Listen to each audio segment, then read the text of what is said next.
Let's see what the digital comic has to offer. Cambridge, UK, modern day. Thank you so much for meeting with me, Professor Darrow. Oh, my pleasure. My assistant said you'd promised a story that would be invaluable to my studies. How could I pass that up? I've been following your work for the hero of Gallowmere for many years. It has taught me a great deal. I think it's time for me to give something back.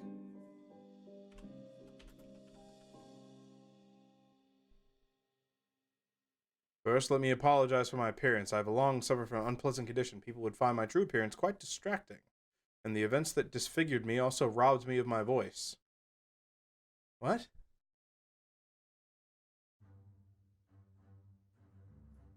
Oh my god. Now, where should I begin? Perhaps at the point where your study of Sir Daniel Fortescue's life descends to conjecture. What really happened to him after his second resurrection?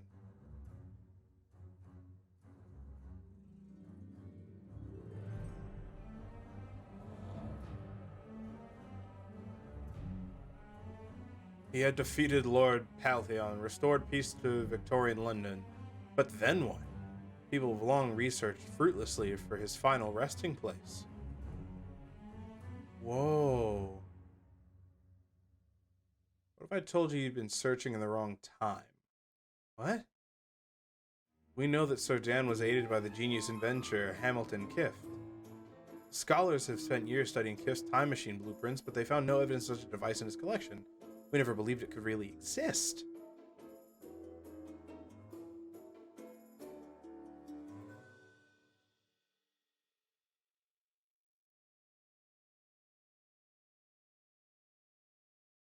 Oh, but it did. It was never found because Sir Dan and Princess Kia used it. Oh, that's right. Dan fell in love with a mummy.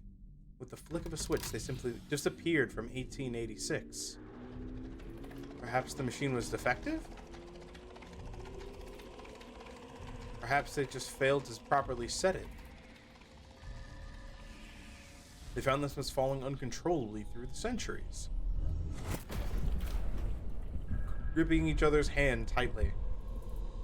Aw, but fate had different plans for them.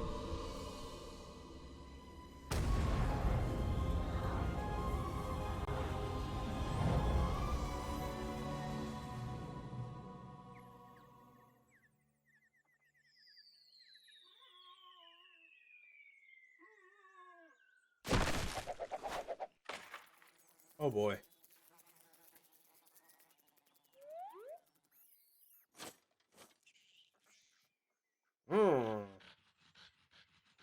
Right, had popped off his arm for a reason.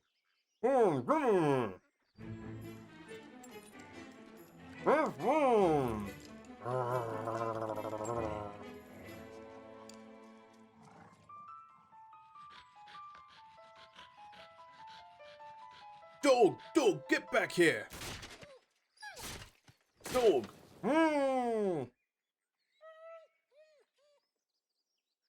What in the name of Saint Merkin have you got there, you mangy cur? Give that to me, now!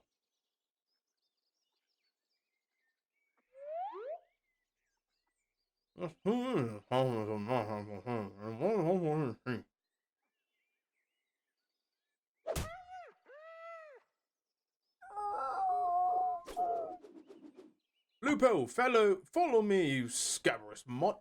We're done hunting for today. Oh. Lupo, it's time I pay a visit on sweet widow Lucinda. She can pay me this week's rent. Ha! It's good to be me.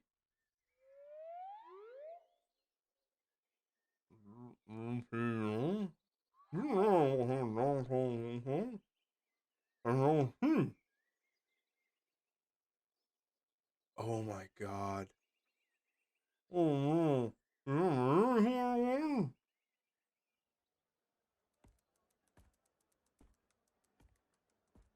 Welcome back, Captain Fortescue.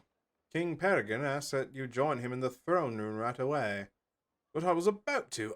Oh, very well. What does the old windbag want now?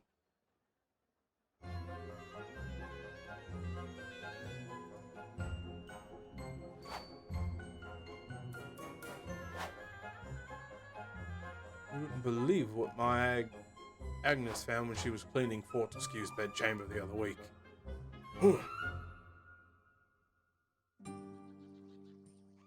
My most glorious liege, I am forever at your service. There you are, Captain. No doubt you are out drilling with the Royal Guard. Tell me, how does that training progress? Oh, absolutely. I was my king. Under my peerless tutelage, they will become the finest fighting force in all the 9 kingdoms. Well, my name's not Daniel Wigginbottom Fortescue the Fourth. Oh, that's reassuring. Because the scouts tell me that the army of the undead now numbers some 5,000 rotting corpses, and they're heading our way. They are! Yes, they'll be stinking up the castle within a day.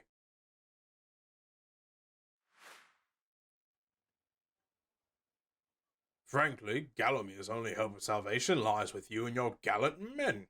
You must be ready to lead the charge. What? But you promised Daddy there'd be no actual fighting. Isn't repelling the undead horde a job for your, magician? Fucking Zarok.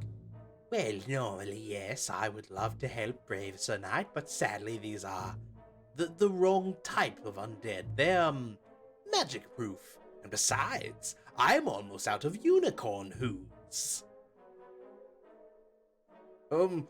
I think I need to go change my breeches. I'm sweaty from all that drilling.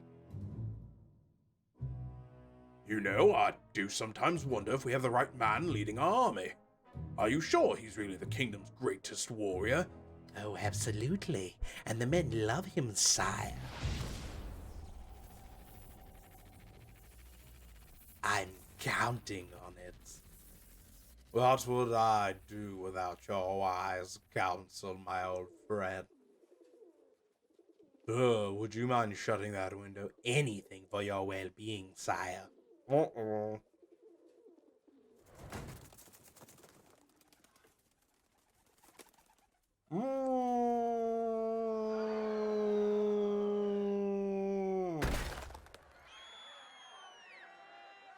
Ah! I'm dead! Guards! Oh. Stop that skeleton! Undead! Quick, over here, sir. Can you revive me? Absolutely, sir. I'm very canny. It's in my name, sir.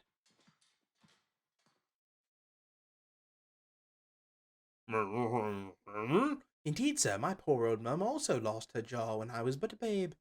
And the fairies, they told me to expect you, sir, that you'd need my help. This is Griff. Hello, Timmikins. Oh, if it ain't Mr. Fortescue. Good to see you, mate. We were expecting you. Oh. Well, to tell you the truth, us fairies exist a side at a time, and it's our job to make sure stuff happens as it's supposed to. We're like guardians or some fate or something. It's Captain Fortescue, sir. He's the all that stands between us and a staggering army of the undead, more rotten and horrible than anything the world's ever seen, sir. I actually like doing voiceover. Like, I do it a lot. Yeah, and just between the 3 of us, we all think the dude's a bit of a dosh.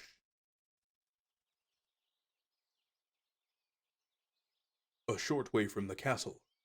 Hurry, children, into the house. It's in the trees, Mama. The Jabberwocky!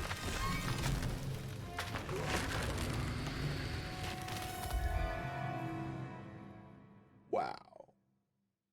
Okay. So listen up, guys. The Battle of Galamir may not be till tomorrow, but in 1 hour, the castle's going to be attacked by a Jabberwocky. Everyone's going to be expecting Captain to step up and is King's champion after all. If we do nothing, you'll just think that Ninny's going to poop right in a bunk, right? Do you think you can somehow take his place, sir?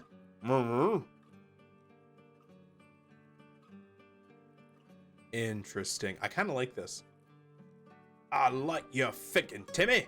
Danny Boy's gonna need to wear fancy pants armor that he normally wears. And of course, we'll need to help him keep him out of the way. So Dan will also be needing a pretty banging weapon.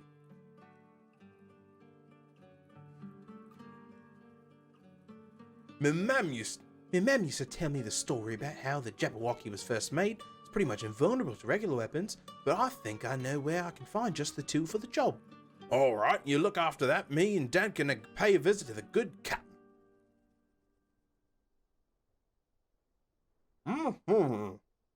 Quick, it's an emergency.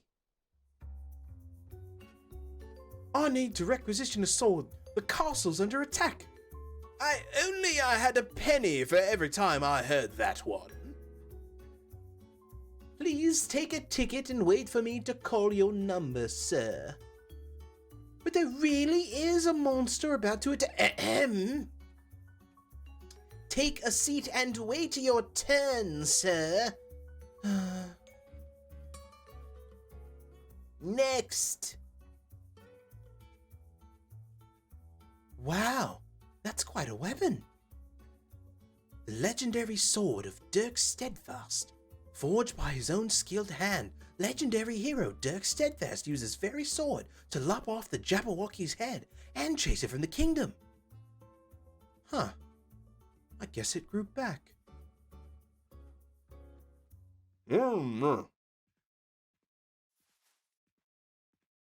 Take this next left. His room's at the inn. Knock on the door and leave the rest to me. Number 23, please. Ah, Lucinda, you're early. Come on in. I'm ready for you. Number 26, please. Eek, cover your eye, done. What? Who the blazes are you?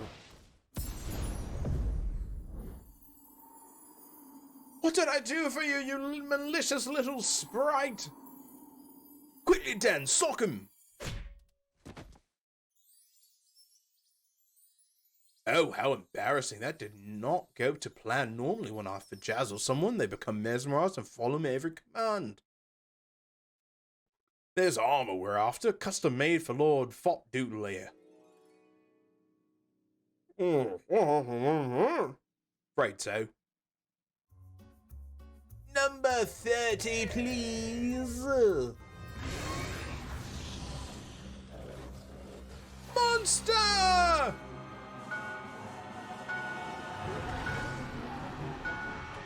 We're under attack!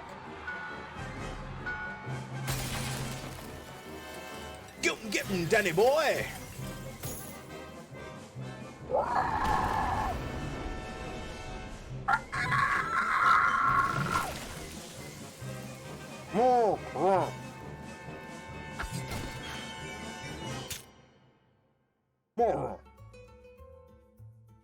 It has to be me. It has to be me now, right?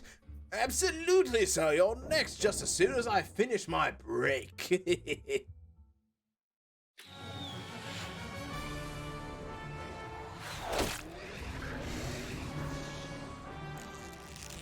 Hey, over here, sir. I have an idea. Oh, 'twas nothing. The Jabberwocky is a magical beast who cannot be killed, but if you can chop off its head, that should slow it down for quite some time.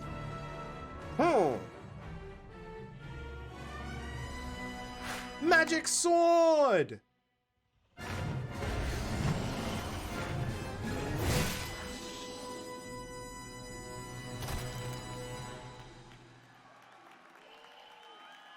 We've slayed the beast, our hero! I say, is that Captain Fortescue? Eh? Bobbins!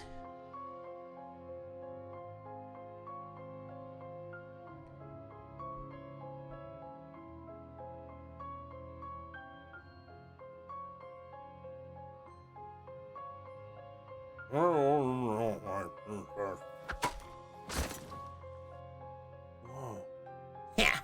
Nice one, Boris. You bashed him good. So, Sir Fortescue, only not my Sir Fortescue. It seems this one has lost his flesh, but gained some clackers. Well, no matter, you may have defeated my little pet, but you won't be around to bother my army. Make no mistake, that gib-faced hornswoggler will lead the king's army, and it will crumble under the incompetence of that chicken-hearted fribble. Take him from the castle, take him to the mystic maidens, and crush his bones to dust. Whoa. This is getting dark, y'all. The Battle of Gallowmere. Let's pulverize them. I think this pulverized Merrick. But voids make my head hurt. Let's just do it.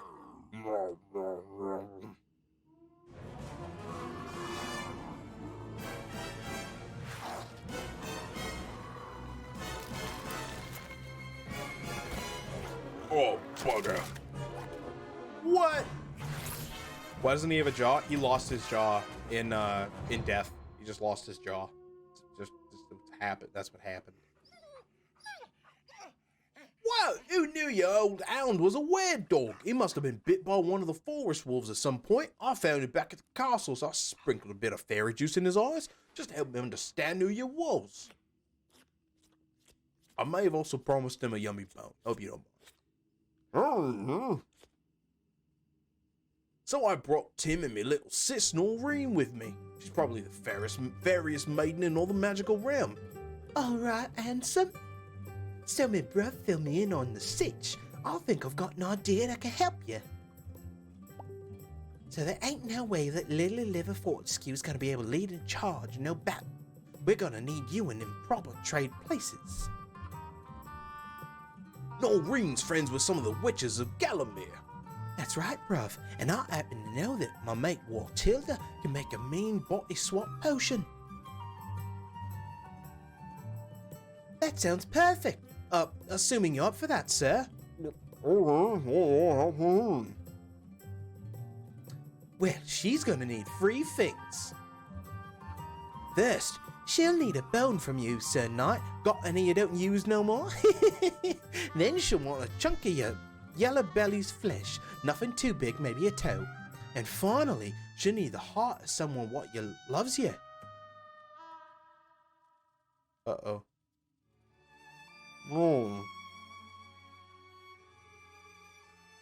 Come on now, there must be someone what loves you.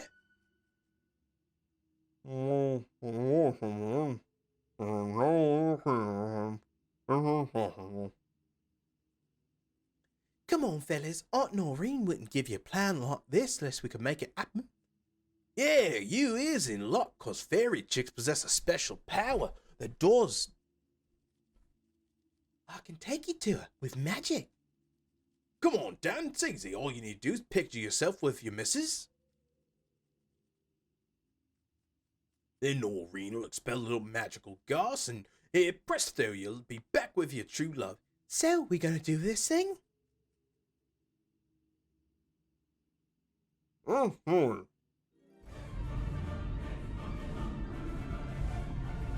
Noreen, I believe in you.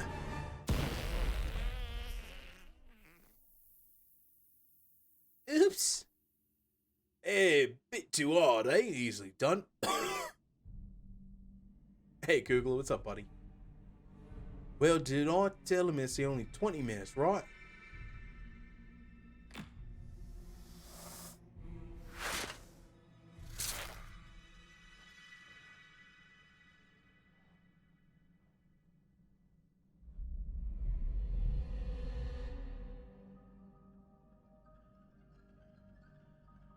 Whoa.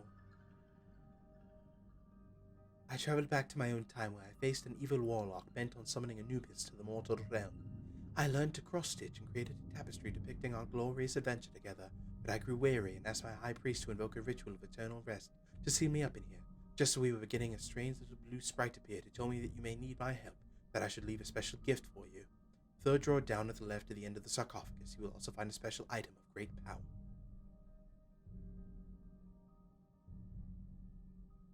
Wow. Huh. Interesting.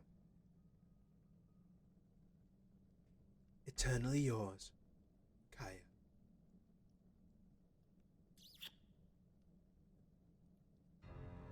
Aww. So this takes place at the end of MediEvil 2. Wow. Oh, Timothy! Look, Sir Dan is back. Welcome back, sir.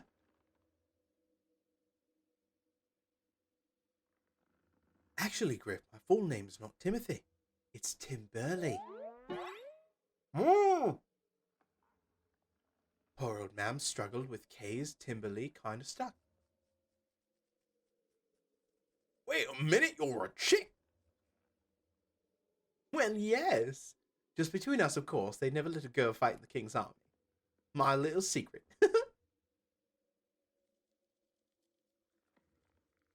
Silly boys, I thought you knew. Anyhow, it looks like Dan's got himself a heart. I'm sorry, dear, that must have been tough.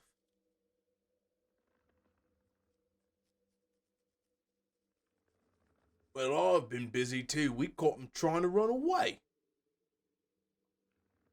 We went back to the castle, and pains me to say it, but my little sis is a bit better for Jazzler than I am. We met back here at Tilda's golf. Pleased to meet you, Sir Knight. It's my pleasure to help you with your magical brew today. This was one of my favorites.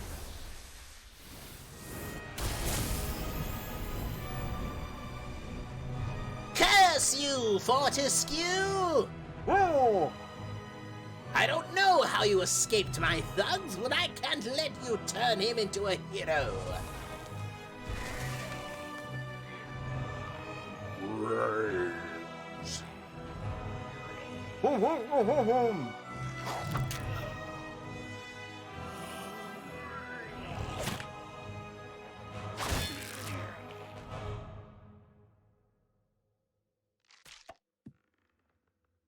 Zarek is vanished, sir.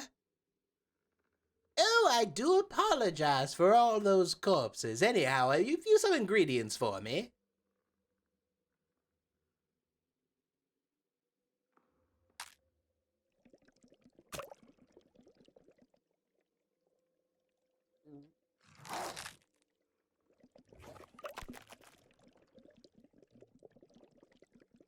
So, have you guys considered how Sedan is actually going to drink this stuff?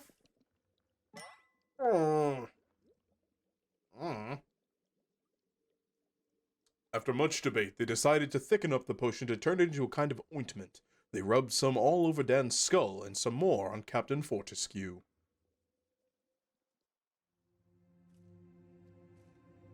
By dawn, the spell had worked. Sir Dan was now back in his fleshy form, and Captain Fortescue was tied up and still partially bejazzled in Wartilda's hut.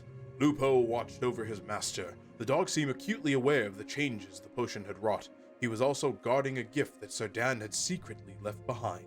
It was now just 2 hours till the Battle of Gallowmere, and Dan and Canny Tim were headed back to the castle to prepare.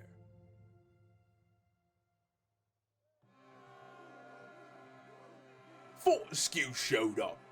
He's not wearing that dumb armor no more. Amazing work with that Jabberwocky, Captain Fortescue. I think he's actually gone to latest. Dan went immediately to speak with the king. Ah, Fortescue, you're late. Have you seen Zarek? I expect you to be late, but not him. After revealing Zarek's duplicity to the king, and with the battle just minutes away, they called together the troops for one final pep talk.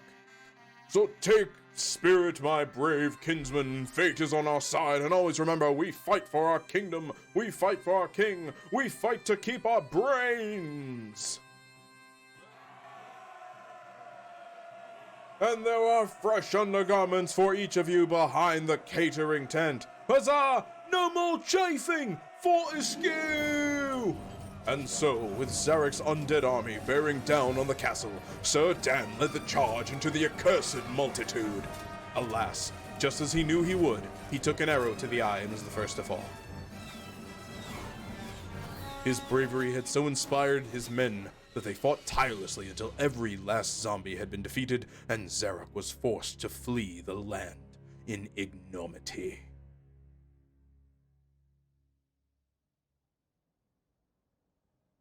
Well, that's an incredible story, but how? How can I possibly believe it? How could you know all this?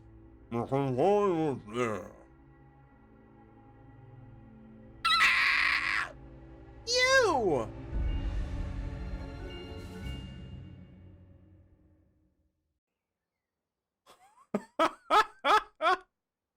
Wow. But wow, though. Now that was awesome. That was absolutely awesome. Just wow. Oh, wait a minute. He has a second eye. The gift from Kaya was a new eye. Wow. Okay, so he's been just hanging out all this time. That's pretty freaking cool, guys.